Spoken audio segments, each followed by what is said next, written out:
Good morning, everyone. My name is Cohen. I'll present a joint work with Professor Daphna Weinshall from the Hebrew University of Jerusalem. In this work, we examined open computational questions in visual perceptual learning by modeling the learner using convolutional neural networks. Studies in visual perceptual learning investigate the way human performance improves with practice in the context of relatively simple and tractable visual tasks, providing a window into human learning mechanisms.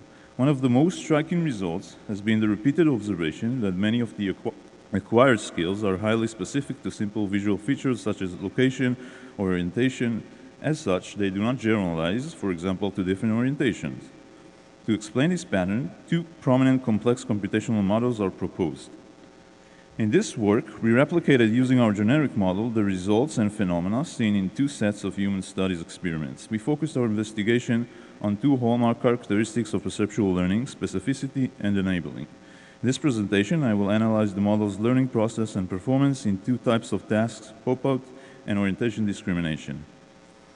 In the pop-out discrimination task, the model has to determine whether there exists a line segment in the grid which is oriented differently than the others. The angular difference in orientation controls the difficulty level of this task. We first trained a model for a short session with an easy task conditions, then changed the orientation of the pop-out line segment to a harder condition and continued training. On the right, you can see the performance measured in human studies over repeated training iterations. On the left, performance measured with our model, which showed qualitatively similar results. Training with only the hard condition led to no discernible improvement in accuracy as seen in the bottom line on both graphs. By contrast, we enabled the learning process by first training on the easy task and then on the hard task. To help explain this phenomenon,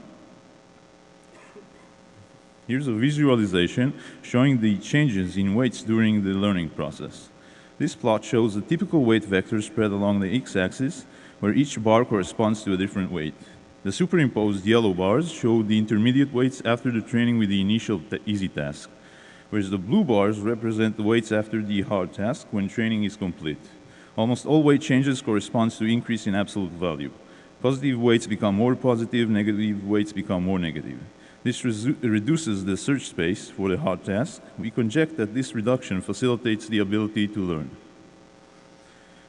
In the orientation discrimination task, the model should determine whether the displayed Gabor patch is tilted clockwise or counterclockwise. We train the model on this task and then change either the Gabor patch's location, orientation, or both, and retrain the model on the subsequent task. Displayed on the right, the error rate of the second task after changing conditions as measured in human studies. On the left, the error rate measured with our model. An interesting thing we noticed that when changing both location and orientation, the performance of the model improved faster than when only changing the orientation. That is, changing two parameters increased the learning speed more than when only changing one parameter, as evidenced in the middle green curve compared to the top red curve. Here's a visualization of typical changes in the weights during model retraining.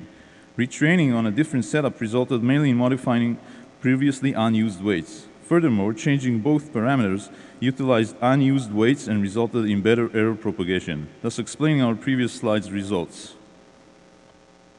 Thank you, mahalo. Please come see our poster number 1.